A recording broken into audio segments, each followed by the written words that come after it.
So I just read Skarsnik by Guy Haley, and it was a very enjoyable read. Unsurprisingly, this book tells the story of, well, Skarsnik. How he went from a lowly cave runt to Skarsnik, king of Carrick 8 Peaks. More surprisingly, however, is that you don't actually follow Skarsnik in the book, but rather a scholar that specializes in greenskins. He goes to a mental asylum because there's a playwright there that claims to have been captured by Skarsnik in order to spread the glorious tale of Skarsnik's rise to the Yumis. See, Skarsnik was quite annoyed at the fact that no one in the Empire knew who he was. Every time he would go and conquer some part of the Empire, and all the humans would just go on about the greenskins without uttering a single word about Skarsnik. That's why he got this playwright to write his story down for him in fancy words, so the entirety of the Empire will fear his name.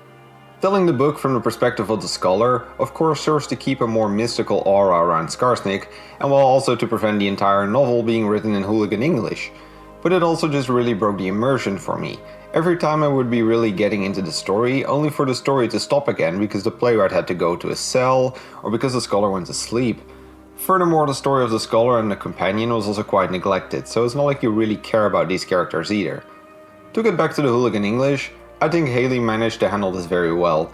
There's plenty of greenskin speak to immerse you into the story and to paint a good picture of the greenskins, but it's not like the entire book is written like that, as you would probably get a brain aneurysm from that. It also allowed for some funny moments where the greenskins try to use more complex words and end up with words like confrontations. I also really like the way Haley fleshed out greenskin society. Well, if we can even call it that, of course. Not to mention that in the process of doing so, he could demonstrate even more why Skarsnik is so different from the average cave runt, by creating contrast between them. For an example, there's this scene where Skarsnik has drawn some strategic maps, but the rest of the greenskin leaders can't even figure out which way is up, let alone understand the meaning of all of these magical squiggles. They just want to smash. Skarsnik in general is characterized very well. Haley doesn't just tell you this gobbo is mean and cunning, but he shows you as well, as there's plenty of examples of Skarsnik outwitting his adversaries.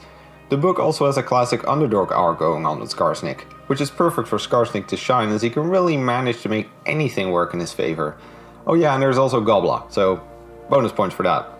Another thing that makes this book such an enjoying read is the mixture of satisfaction and comedy. See, if you've ever watched a movie or read a book, you probably know that feeling of wanting something to happen.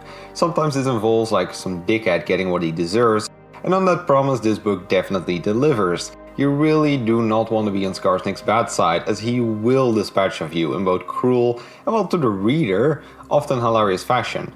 But it's not just Skarsnik though, plenty of other characters have their moments in which they are quite hilarious. All in all, I'm giving this book a very solid 4 out of 5 Black Library stars. The book is a well-written underdog tale with plenty of humor and a great main character. A definite must-read for every greenskin fan, and also a recommendation for every Warhammer fantasy fan. That's all I got for you today. Bye! If you liked this video, please consider subscribing and click ringing the bell to appease the Great Horned Rat.